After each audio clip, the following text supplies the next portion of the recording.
सध्या आपल्या सोबत आहेत दुसऱ्यांदा महाराष्ट्र केसरी ठरलेले हर्षवर्धनजी, त्यांच्याशी संवाद साधूयात. सर, सगळा महाराष्ट्र तुमच्याकडे सध्या अभिमानाने बघतोय, काय भावना आहे?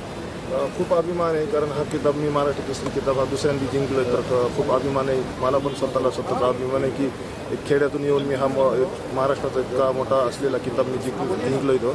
आणि माझ्याबरोबर माझे आईवडील पण खुश आहे, मित्रपरिवार पण खुश आहे, गुरुवारी पण खुश आहे. तुम्ही मध्यंतरी नोकरीसाठी पण प्रयत्न केला होता, ज्या वेळी सगळं चाललेलं होतं, तर एक पहिलवान म्हणून दुसऱ्या पहिलवानांना असा संघर्ष करावा लागू नये यासाठी तुम्ही काय सांगाल, आणि शासनानेही कशा प्रकारे त्यांना सहकार्य केलं पाहिजे असं तुम्हाला वाटतं? नक्कीच या संदर्भात मला पण प्रश्न होता की कारण ज्यावेळेस मी 2020 पर्यंत महाराष्ट्र केसरी झालो नव्हतो, महाराष्ट्र केसरीची तयारी चालू होती, कारण खुराकासाठी जो खर्च महिन्याला लागतो पहिलवानांसाठी तो खूप मोठ्या प्रमाणात आहे. कारण जर एक घरचा पाठिंबा नसेल तर या गोष्टी होऊ शकत नाही. आणि मी त्या गोष्टी फक्त कुस्तीतूनच म्हणजे खर्च तो तयार केला, आणि मी माझ्या पूर्ण म्हणजे ज्या सोयीसुविधा पूर्ण क्लिअर केल्या. आणि ज्यावेळेस मी महाराष्ट्र केसरी झालो त्यावेळेस पण मला प्रश्न होता की पुढची तयारी कशी करायची. तर त्यावेळेस मी सरकारला म्हणजे आपल्या विनंती केली होती साहेबांना, मुख्यमंत्री साहेबांना पण, की मला शासकीय सेवेत नोकरी देण्यात यावी.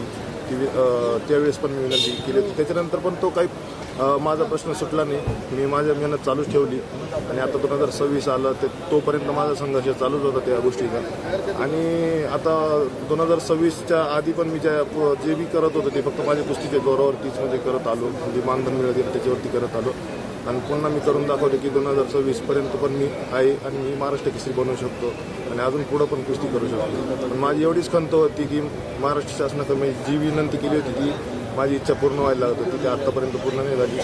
आणि आज मी इथं आल्यानंतर, विधानभवनात आल्यानंतर मुख्यमंत्री साहेब भेटले, उपमुख्यमंत्री साहेब होते, दादा भुसे साहेब होते, त्यांनी मला बोलवून घेतलं होतं.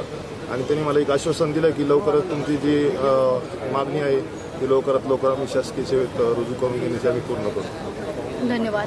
व्हिडिओ जर्नलिस्ट किरण कुर्वेसह मी आरती दबाले, आवाज इंडिया मराठी, शोध सत्याचा.